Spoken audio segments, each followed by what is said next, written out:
aspect. Second aspect is that the way he conducted his life, the way he went about doing things with resources, access he had to the resources and people and all that should also inspire us in ways where we might not have the same resources, but at an individual level, what was the thought which prompted him to do what he did and how we can draw inspiration from that, and we also can basically think similarly and see what little we can do for the progression of human development as he primarily did. So let's approach it like this. And one thing we'll have to understand is that first and foremost, I always felt PVG Garu must have been very deeply philosophical, because most of what he did, if you take from the time he was born, the circumstances he had to deal while he was a teenager, which his father, when his father, late Alak Narayana Gajapathi Garu, Maharaja Alak Narayana Gajapathi Garu passed away very young, and when PVG Raja Saheb was in his teens, his father was a great influence on him.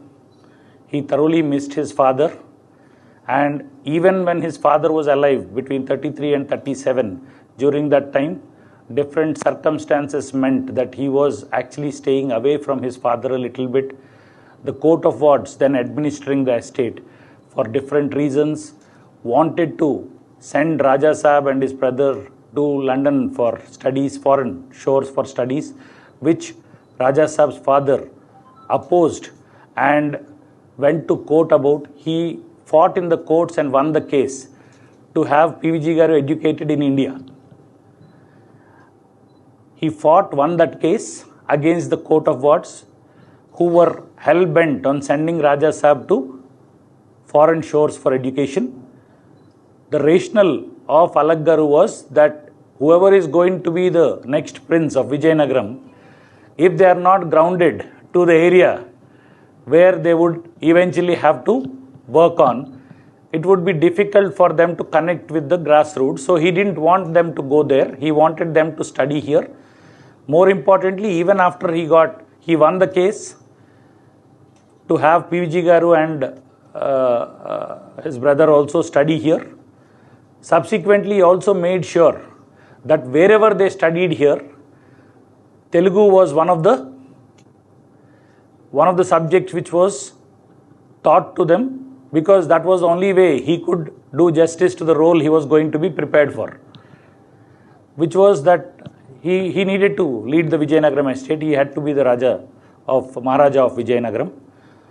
So that was the background. So and also people have to understand, Maharaja Alak Narayana Garu, while he passed away at a very young age, even at that very young age, his pattern was very different from typical princely states in those days. He hosted Mahatma Gandhi here in Vizianagaram. He was very different from other contemporaries who were all part of Justice Party at that time, which was more closely affiliated with British thought process. Thought process anekante, they were not fighting British with the same level of seriousness as probably Congress Party was fighting and all those things. So Alak Narayana Garu actually won first elections as an independent with much larger majority than anyone in Justice Party. So he had a very fiercely nationalistic bent of mind. He was very different from many other heads of princely states, as you would call them. So he was very, very different. Now PVG Garu drew a lot of inspiration, I suppose, both maybe you could say genetically also, and from having been influenced by how he was conducting, Maharaja Alak Narayana Garu was conducting himself. So there was all that influence in a very young age. Then he had the trauma of his father passing away, staying away a little bit from his mother, because Court of Wards was actually putting him separately where he was getting tutored, all that. So all that background was there. In that light, around 44, 45, he was, coronated. Of course, British didn't use the word coronation, because coronation was a word reserved only for British Queen, so they use the word rendition, but in modern sense it is actually a coronation. So he was coronated again at a very young age.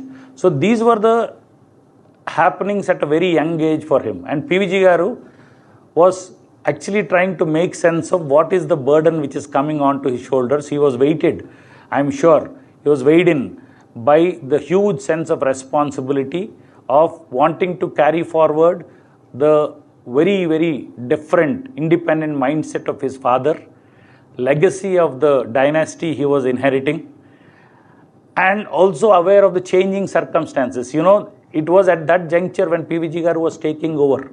It was at that juncture that the country was going through a lot of change. Independence was imminent. It was known independence would come. Independence came after he became Maharaja and while he was very young. And then during that phase where the republic was being formed, independence to republic being formed, during that phase there was a lot of transition, and PVG Garu was also part of that transition. He was having to think, how does his role, how does his legacy, how does what he had in store in life, what he was built to do, how does it change in the changed circumstance? All these factors were there. So there was a huge flux of changes which were happening during that time. So it was no ordinary time, because all his previous ancestors, it was a consistent thing. They had a very huge influence in the area, huge legacy, but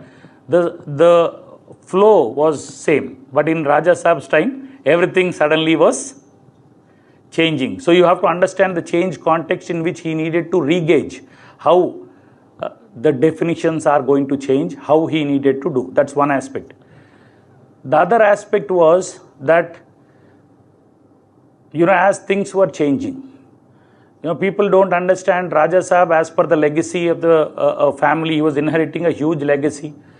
You know, family legacy was huge. It's a huge burden, because for a long time, generations together, they were in public cause.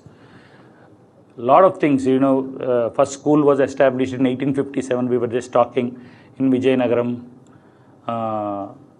You know, water to Vizianagaram came thanks to Appalkonda Garu, who built the bore wells near Gadigadda in Nellimarla and all. Everything basically essentially was public service for them.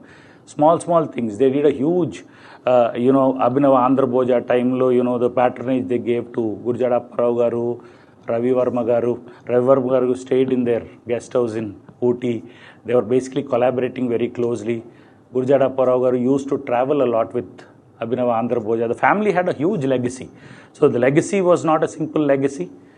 And PVG Garu was inheriting that legacy, and he had an obligation to continue that legacy. Please understand, the reason I'm talking about it is that you need to know the circumstances under which PVG Garu started his active you know, career as a Maharaja 21-22. He was having all these things, and then the circumstances were changing. Then estate was established in abolished in 49. Then he refused compensation for estate abolition. Almost all princely estates took compensations. PVG Garu refused compensation. Estate was abolished, and but private estate compensation veru. He got his private estate, joint family properties kakunda, as an eldest son who was to continue the legacy. He got what is called impartible estate. Now తెలుగులో చెప్పుకోవాలంటే ఇదివరకు రోజుల్లో, ఇప్పుడు పెద్ద ఎవరు పట్టించుకోవట్లేదు, కానీ జ్యేష్ఠ భాగం అని ఉండేది. సింపుల్గా చెప్పాలంటే ఇంపార్టబుల్ ఎస్టేట్ ఇదని కొద్దిగా అర్థం అవడం కష్టం, బట్ జ్యేష్ఠ భాగం అంటే మీకు అర్థం అవుద్ది. జ్యేష్ఠ భాగం అంటే ఏంటంటే, జ్యేష్ఠుడికి you will give a separate property, a family property, combined property, which is given to them so that they can continue the legacy of the family. జ్యేష్ఠుడు చేయాల్సిన బాధ్యతలు కొన్ని ఉంటాయి. సో ఫ్యామిలీ లెగసీ కంటిన్యూ చేయడానికి. సో పీవీజీ గారికి ఈ got what is called impartible estate, like that eldest male lineal descendant. He got the జ్యేష్ఠ భాగం. Joint family properties were distributed among all brothers and all. So he had the burden. Now జ్యేష్ఠ భాగం ఇప్పుడు రోజుల్లో ఎవడు పట్టించుకోడు. జ్యేష్ఠ భాగం జ్యేష్ఠుని కాబట్టి నాకు ఎక్కువ వాటా కావాలి, ఆస్తి కావాలని ఆ మైండ్ సెట్ వేరు. నౌ జ్యేష్ఠ భాగం comes with a lot of responsibility. So PVG గారు, Raja Saheb was looking at that responsibility. So immediately I'm sure, I have my own, again, these are all interpretations, right? He must be thinking, he must have thought. Now, what is the legacy that I have to take forward? How is it that I can ensure that the legacy is, he has the weight of expectations of people who are looking to him to see how he would continue the legacy of his dynasty. It is his duty, and they basically, because estates were abolished, like many other princely states, he could have easily said, so he had no legal obligation to do anything actually. But yet he felt obligated, I'm sure, to continuing the family legacy. So first, it's very important, I feel, that we should look at PVG Garu from this context to start with. The primary motivation for him was, at that stage, I feel, family legacy, born this family, these circumstances. What is the purpose of my life? Why am I in this situation? What is it that is expected of me? How can I make my life as it has been created, as the circumstances are? How do I make my life count? I'm sure that is basically the fundamental thought or the philosophy which was basically the motivational factor for him. So he was thinking. And he was a very deep thinking person. He was fiercely independent minded. He was not a person who is given to acting based on how people will appreciate me. He never gave a damn about what. That was not the driving force for him. The driving force for him was, I'm sure, searching for the definition of his life as it was created. What is the purpose of his life? Given the context in which he was born and the context in which he was pushed to, what is the purpose of his life? As must have been defined by obviously God or whoever, God, who created that life for him. What is the purpose? He must have been deeply,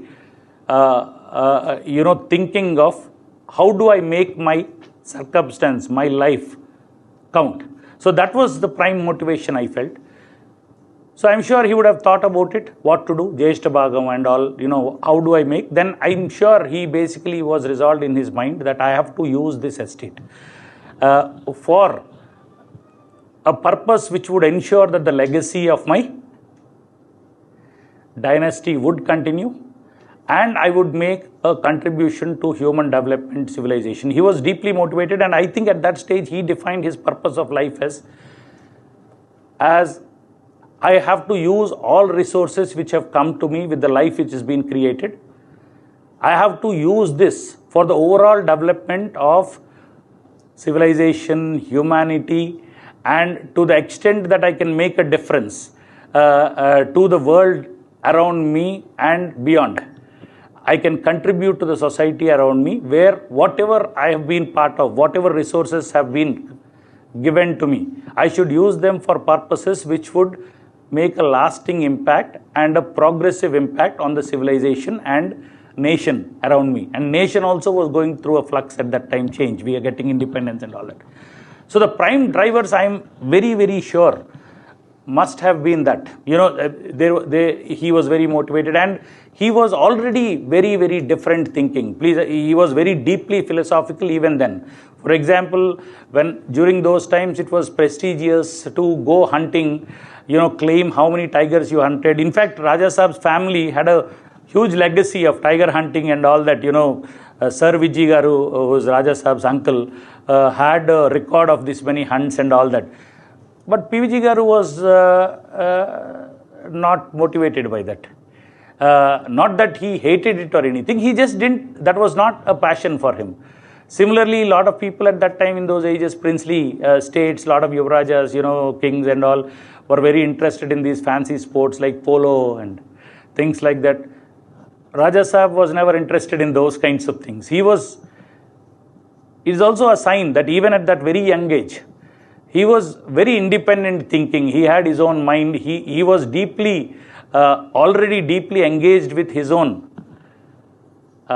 you could say, Antratma, value system, whatever was guiding him to try and make sense of what he needs to do with his life. How can he make a difference? So he was deeply engaged with himself, I believe, already at that young age, much before many other influences had come. So his primary thing was that how do I continue my family legacy and do justice to the very definition of my life and how it has been created with all these endowment which has come to me. So that was his primary motivation. There was no extraneous thing like a lot of people say, oh, he had to surrender these things. Nothing. There was no force at that time. Nothing. He was fully independent to do what he wanted to do. But he chose to be what he wanted to be. So all that happened, you know, and he was thinking. He went to Columbia in 49. He studied there for probably one semester. He himself, there's a statement which says, I went there as a Maharaja, came back as a common man, because estate was abolished in between that period.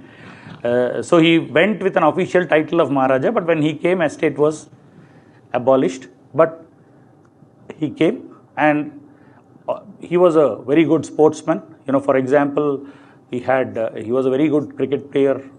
He was a very good tennis player. He was actually a golf champion for the state at that time. So he was a very avid sportsman, and he was a dynamic personality and all that. But even at that age, he was, again, like I said, fiercely independent minded, deeply philosophical, more preoccupied with how he wanted to do things in terms of what he inherited from his family. So he thought about it. I'm sure many would have questioned.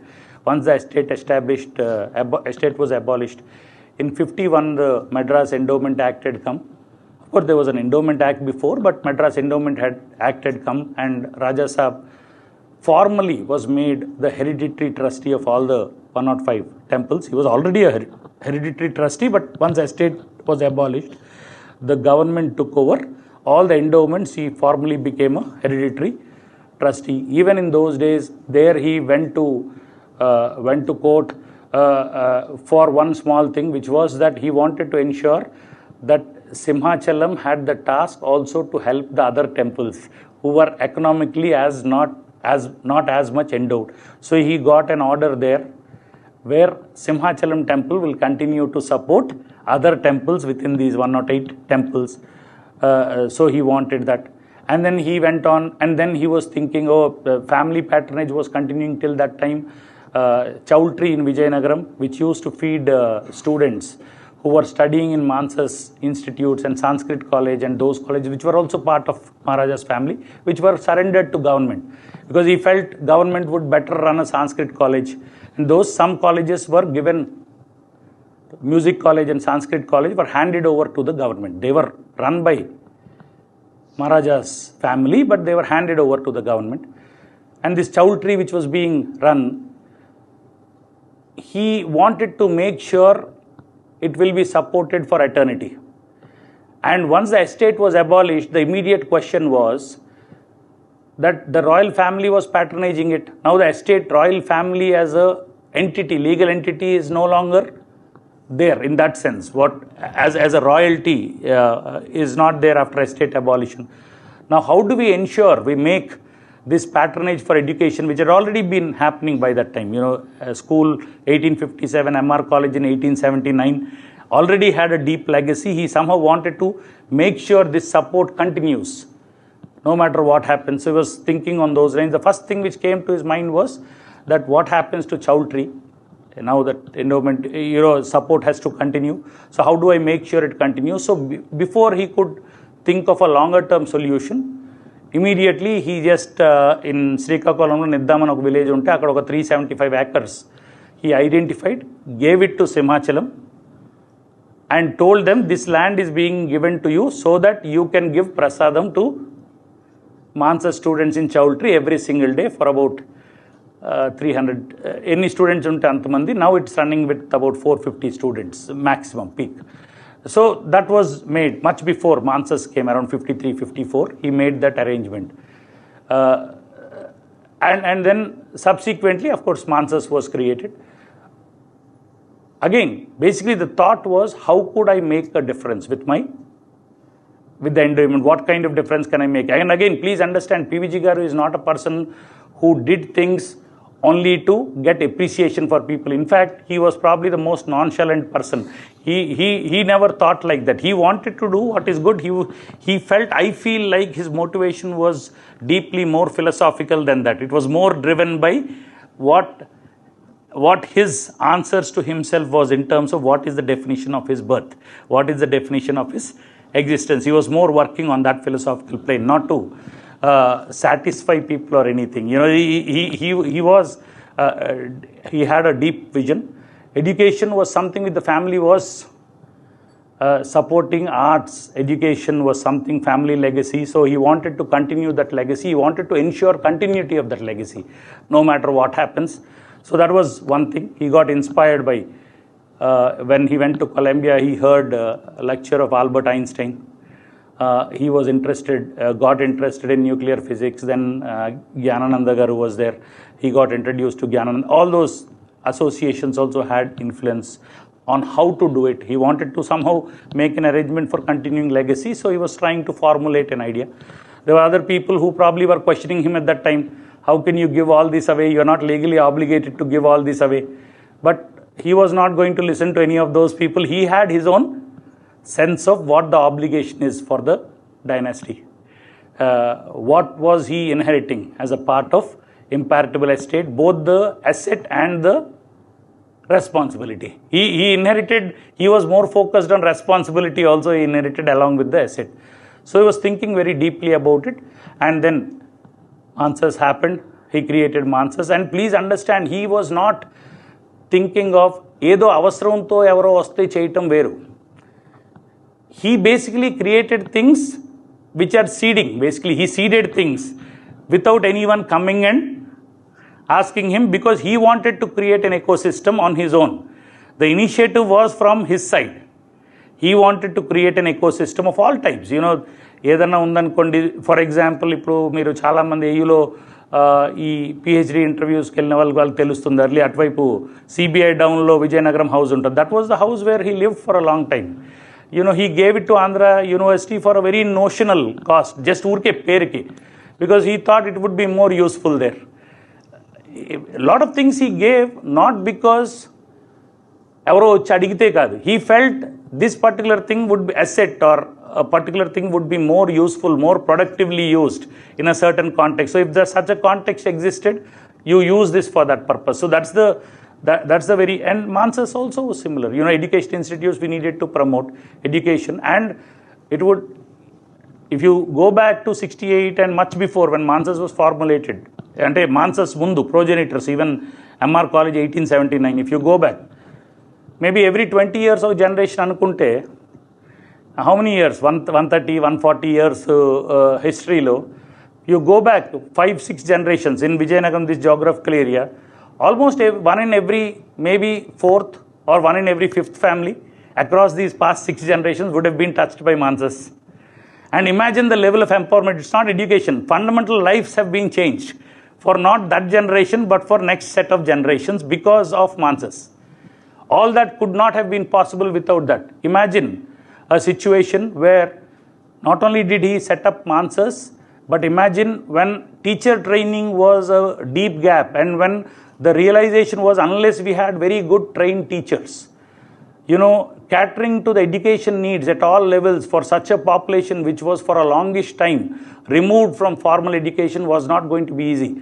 So therefore, he created a BED institution, and it was not a casual effort. It was, he created a model school so that whatever you do in BED, you can experiment in the model school. So please understand that you create a lab experimental setup, almost like a model school. The school itself was called model school because you test your teaching tools, teaching aids in a model school.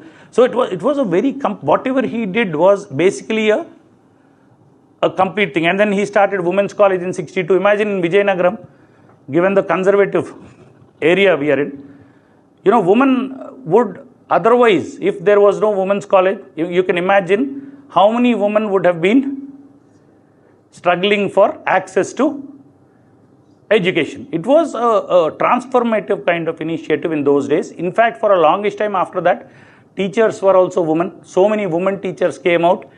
You know, the college thrived in those days. Now women's college is less relevant with changing time. Because why is it less relevant now? Because of the success of that time. Otherwise it would have still been relevant. The fact that women's colleges are not relevant today is actually a success story. Because It has achieved what it is supposed to achieve. Women's colleges have achieved what they are supposed to achieve. Again, a very transformative thought. He believed in diversity of education. That's why you had all these eclectic kind of course combinations, geology. All those were very new. No colleges had all these kinds of things. He introduced BSc for the first time. It was not there at that time in many places. So, and he had huge focus on creating a diverse set of things, humanities, everything. Because he was looking at civilizational development, education as an empowerment tool for civilizational development. So again, at every step of the way, his focus really was on seeing what is it that I can do, where the meaning of my life, I realize the meaning of my life as I understand it. I create maximum possible value for what I have been offered as a chance, merely by being born in the context I was born. He tried to basically make sense of that, derive a sense of purpose from that. Again, very deeply philosophical, I felt, because see, a lot of people talk about he had huge socialist influence. Yes, all influences were there. That also tells you he was very open-minded. But please understand, his primary influence doesn't come from any of these things. His primary influence comes from a thorough introspection of what is the legacy I have to continue, family legacy. Please understand, his primary objective was to continue the family legacy and understand a sense of purpose for his life, the way it came, how not only being born in that dynasty, but being born at a time where it was going through a fundamental change. Timing also is providence created. You don't decide the time you are born. So all that basically made him think deeper, I felt, and he defined his purpose then. He was very open-minded. For those days, he was very welcome to new ideas. Any person he interacted with, he would work with them very closely. He was not a person who stayed aloof in that sense. He wanted people to be sharing ideas with him. He merged with people who could give him some kind of inspiration or some kind of an extra vehicle where he could deliver what he wanted to deliver to people. In that context only, Swami Gyanananda was a huge influence. The socialist leaders, it could be Lohia, JP, all those leaders also were a huge influence for him at some point. At different points, he was always searching for vehicles or inspirations through which he could do more. He was first and foremost a humanist. He was a person who wanted to do what he could and make sense of his life's purpose. That was his prime motivation, I felt. And every single, acquaintance he had, every single association he had was basically a vehicle or a chance for him to see if there is anything more he can do or anything better he can do through this association. Maybe a new idea, maybe a new way in which he could do what he wanted to do. So all these happened over a period of time. He was associated with socialist leaders. He was very passionate about the causes. Again, like I said, he fought in those days for good compensation for people. Again, not like today's fights where people fight only so that they can garner people's appreciation. He fought because he thought compensation for people whose land is acquired is a right, fundamental right, and that is true with utilitarian theory. So he was very well read. He was very deeply concerned about doing what is fundamentally right, and he was very deeply concerned about people's right for freedom, people's right to get due compensation for their property which is being acquired. All those, even he was a very libertarian kind of mind in that sense. He wanted those kinds of things. So he fought for those things. He fought for farmers at different stages. But again, at no stage, I feel personally that he was looking for people to appreciate him or anything. In fact, I felt he was very, very, if you go through it, he was very nonchalant about it. Even if one person didn't acknowledge what he did, I think he would have cared less actually. He would just go about doing what he felt. His sense of purpose was answering to his own conscience, answering to his own inner call, was basically what was driving him forward at various stages. He associated when in Majjalo, he might have probably felt socialist plank, while theoretically it was okay. The leaders were being too dispersed in their thoughts to be productive. he disassociated, he went on his own way, no disrespect to anyone. He just said, okay, maybe this is not a channel where I can be as productive as I want to be. He just moved on, he went. He never compromised on his purpose. He never disrespected anyone. He worked with people who thought will help him in his cause, which is to continue in his efforts to try to be as humanitarian as he could be. He was working on his own channel. So, to lock PVG Garu or Raja Saheb into any one ism is not doing justice to what he was.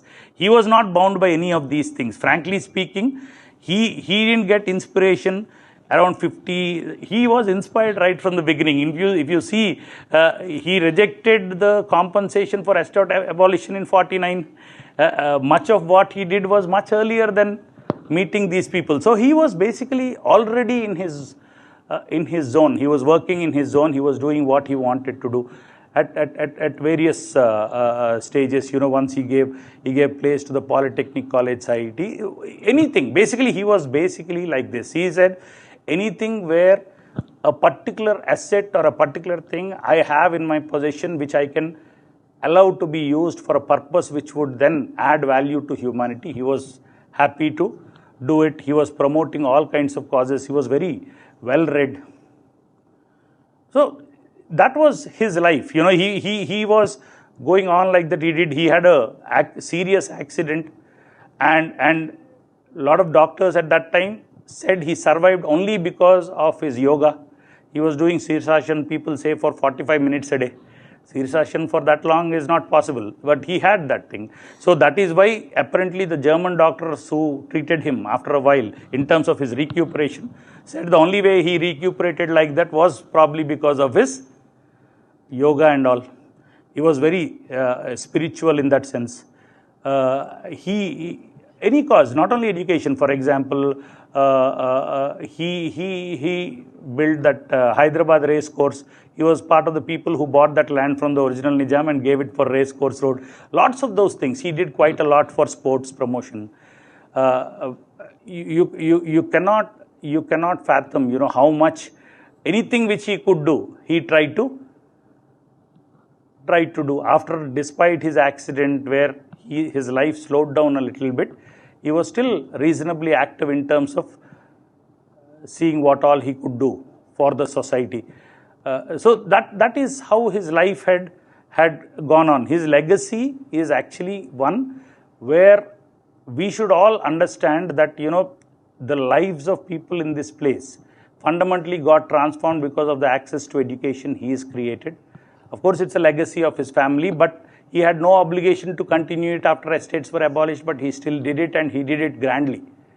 And basically that continued for a long time, and it's still continuing the Mansa's legacy created. And a lot of people have this misconception somehow, land ceiling. Land ceiling came in 68 and 70. You know, Mansa's was formed in 58. There was no land ceiling and all then.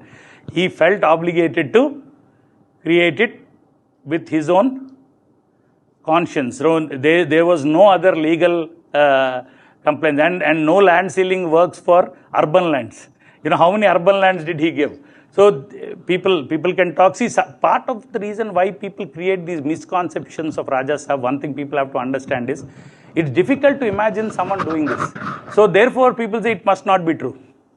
Now that is where Raja Saheb is different. It is difficult to do, and only one person could have done it, and that is Raja Saheb. Basically that's where the crux of the story is, and he did it.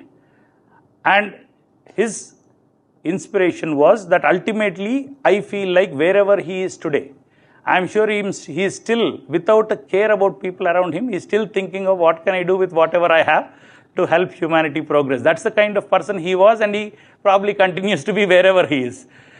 You know, it was never about other people around him. It was never about that. He always had a clear purpose which he defined for himself, and he went on about his purpose very clearly with distinct thought. Even much after, you know, a lot of times he was, after accident, I think I heard that he was offered the deputy CM post, and he consulted his mentor, and they said, no, this is not what your life's purpose is or whatever, and he basically declined it. His speeches, now if you see the many things, generally what people talk, seed fund. You know, what is Mans's seed fund? People talk about PPP, private public partnership. Now what is grant in aid? He created grant in aid. It's private public partnership where private colleges were there before independence, sponsored by patrons, were there with infrastructure. But after estate abolition, a lot of those colleges with all the infrastructure, they were in doubt. There was a doubt whether they could continue to run and strive. That's one aspect. Now government did not have enough colleges, and it was practically impossible to create this kind of infrastructure instantaneously. So how do you ensure that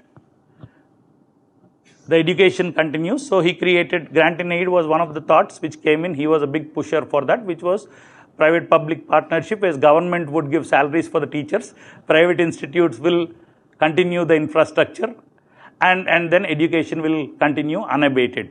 You know, that was another a concept of private public partnership. Even if you see his share investments, his initial investments were all what you would call today with these grand words like entrepreneurship and all. His investments were all, about 80% was in greenhorn companies, like in those days, you know, 60s and 50s, Whirlpool, Kelvinator. So he just invested not because he wanted to earn money. He invested to promote entrepreneurship. He was a huge promoter of entrepreneurship even in those days. He was promoting it. He started poultry farming here, not because he wanted to earn money. He wanted to encourage poultry business here. He did lots of entrepreneurial activities where he was interested in seriously promoting business activity. Korkonda Sainik School, when he felt Sainik schools were required, he actually bought that land from his brother. It was in his share, the 285 acres he bought, and gave it to Sainik School for free with the palace. Those things, you know, it was just done as a matter of routine for him. It was not like anything which I can do, he would just go and do those things. That was one thing. Investments was one thing. Poultry farming. There are speeches where he talks about, even in those days, he talks about when people talked about liquor abolition. He said, while it's a good idea that you want to contain people's consumption of liquor, because, you know, unbridled consumption of liquor is bad. He expressed concern. It's not implementable, he said. Now, if you see, it's proven now that it's not easy to implement. He said, see, the cost of implementation is higher than the benefits you would get. He said, it's better to be able to educate people on controlled consumption, or educate people so they can devise their own mechanisms to desist from excessive consumption. So he talked about those things. He talked about building modern day new concepts, the theater command, you know, army, China and India, now they're talking about theater commands, integrated commands, armed forces, navy and air force. Earlier they were three separate. Now they're creating theater commands where a particular theater of war, let's say China border is a theater of war, you have a theater command which has integration of these three forces, they can work. Theater commands are new. In those days he proposed theater command. In parliament speeches, he talked about theater command in those days. So everything he put his mind on. He was very, very elaborate in his thought. He was interested in nation building. He was always looking at how we can develop as a nation. Even in those days, he talked about Middle East being sort of meddled by the superpowers of this day. You know, US and Russia were creating this conflict zone in Middle East. He was telling how they are basically creating this eternal conflict zone, which could be a huge problem, and that is what it turned out to be. So lots of things. And if MR College, if in the beginning, India, because of Nehruvian policies, you know, India was working very closely with Soviet Union. A lot of our industrialization, which we were lagging, was being supported by Russia. A lot of instrumentation, everything was Russian. A lot of collaboration had to happen with Russia because we were relying heavily on Russian industrialization and support. So language was becoming a barrier to learn, for our engineers to learn. Otherwise, we will always eternally depend on Russia. Somehow we could tech transfer avvalante our people have to get educated, work with Russians, come. Therefore he introduced Russian language here. వెళ్ళిపోయి ఢిల్లీ వెళ్ళిపోయి first Russian కోర్స్లో ఒక స్టూడెంట్ని, active స్టూడెంట్ని తీసుకొని బలవంతంగా ఆయన force చేసేసి మరాఠీ పర్సన్ దోతే అని రష్యన్ స్టూడెంట్ని he convinced him to come to Vizianagaram and teach Russian, because he wanted to ensure that our students get the exposure required to be able to work very closely with Russia in those days. So he was very interested in basically doing anything and everything which could help society move forward, humanity progresses, civilizational development happens, all aspects integrated together. Every single contribution of his, be it in whichever ministry he worked, wherever he worked, he was always interested in giving productive suggestions. He was actually, a lot of these things are anecdotes. He argued that wealth tax is counterproductive, because why would people create wealth if your wealth tax is like tax over tax? He said, see, wealth tax is okay if you talk about non-productive wealth. He clearly differentiated between wealth tax when you put, there is non-productive wealth like gold jewelry I have, non-productive. But if you are going to put wealth tax on share market investments, for example, it's productive deployment of money. If you tax that, people withdraw that money.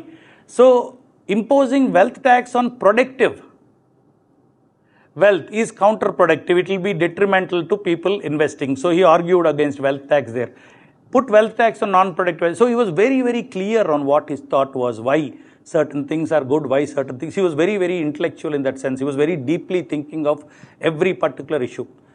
So that's the level of depth with which he participated. Now in today's world, what happens is we sit here, Mansas, he was our chairman, he was a founder of Mansas. So as a matter of routine, we might praise our chairman, we all get paid, of course, by Mansas. So, but PVG Garu is not that kind, he's not a person who is actually, I'm sure he will, wherever he is sitting, he must be twitching in his seat.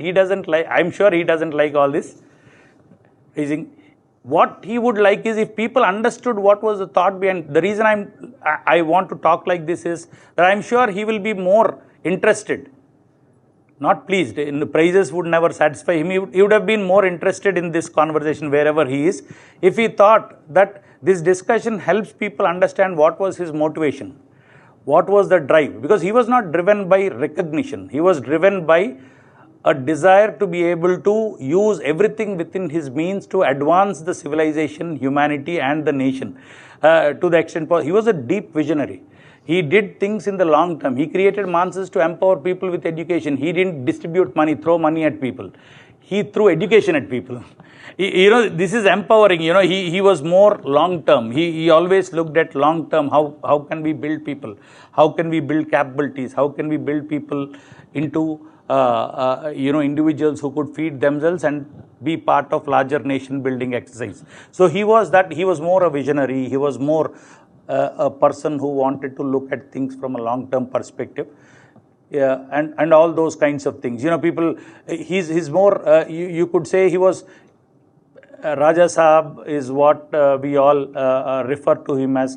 The princedoms, Maharaja and all might have been gone. But if you see, he is still and will continue to be the Maharaja of the empire of, a thought process which basically is interested in promoting humanity development, with everyone motivated by contributing to that development. That is the empire, that's the virtual empire of people he wanted to establish, and he continues to be the lord of that empire. There is no second thoughts over it. He was always that. He was more interested in developing the world around him, people around him. He seriously contributed to that exercise. And again, where did it all start? Again, inspiration from his father, the life. I think he also felt a deep sense of responsibility, that he had to live his father's life also for him. His father died very young. He was a very deeply inspirational person. Alak Narayana Garu would have been a luminary if he lived longer. He is still a very huge luminary, but for the kind of talent he had, what he was, he could have been a lot more than what he was. I think PVG Garu, inner of inner, he also had the responsibility of wanting to live his father's life for him the way he wanted to live also. That's a deep legacy. That's why he named, though PVG Garu is not a very sentimental person, I think he had a huge level of sentiment for his father. Mansas, therefore the name. He felt a huge sense of sentiment as far as his father was concerned. He was very deeply attached to his father. That inspiration continued.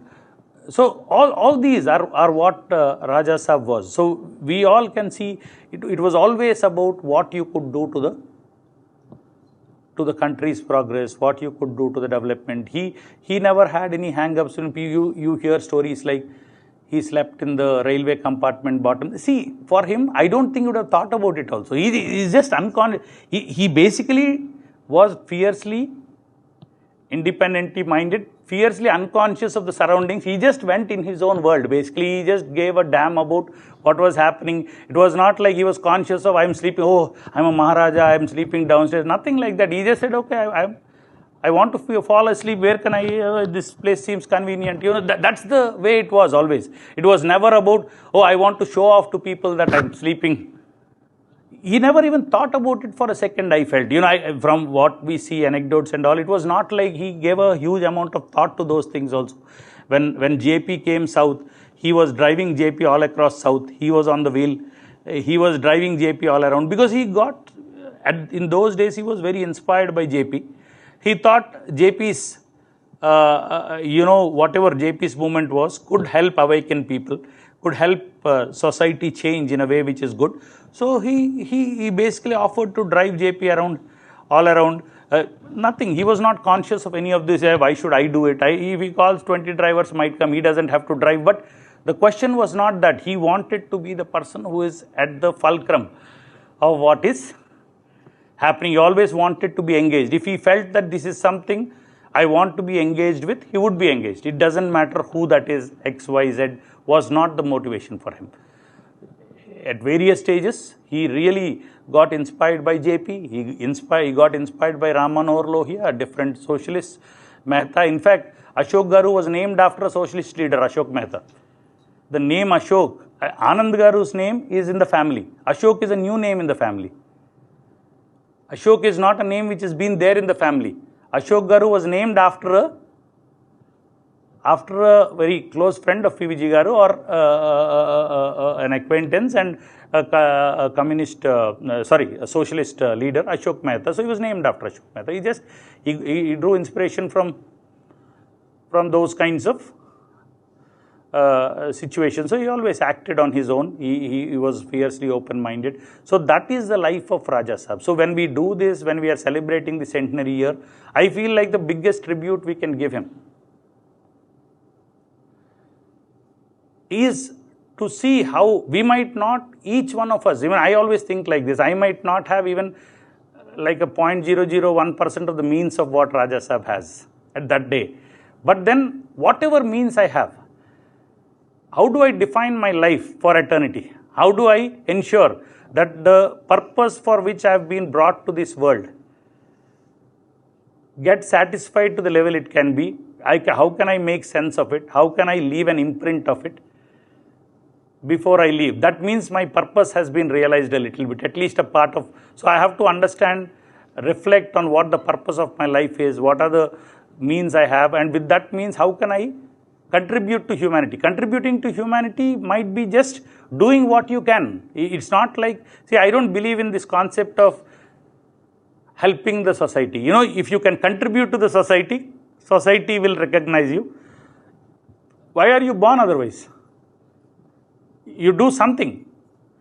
And what is that purpose? What is it that you can do more effectively? How can you optimize yourself and the resources you have for the overall larger progression of humanity or world, while you live a satisfied life? You make true, or you do justice to the life which has been given to you, and live. Basically, that's the essence of what Raja Saheb felt is what I feel, but that's that. So we all have to draw inspiration from that. We'll have to be better individuals, and we should feel very happy that we've been associated, we are associated with Mansas. And finally, just to close out, all I say is that Raja Saheb has been averse to prizes. That's why even recently for Centenary, there was a proposal to set up a statue of PVG Garu. But basically because Raja Saheb was never into this statue building and all that, so we thought maybe it's not the best tribute for Raja Saheb and it would not make him happy. That was one of the thoughts. A statue for him is a statue of thought actually. So you think in the direction of what Raja Saheb would have liked and do what you can in line to that thought. That would be the best possible tribute to Raja Saheb, and long may the legacy of Raja Saheb continue. But he was inspirational in many ways. We'll have to look at the fundamental thought process behind the different actions which Raja Saheb did. Some of them are very diverse from each other, but the common thread I feel is basically his passion to try and see what best he can do with the life which was given to him, how best he can translate it into value to humanity. So that's basically what I wanted to talk about. Thank you for this opportunity, and we will. The idea is to try and share this with as many people as want. That's why we put this recording. I don't know how well it has come out because I have not planned any of these things. I have come and talked impromptu. There's no plan in what I wanted to talk. I just came here. The words flew. I don't know whether it's come out well or not, but we will see. We will try and play it to the students. Thank you.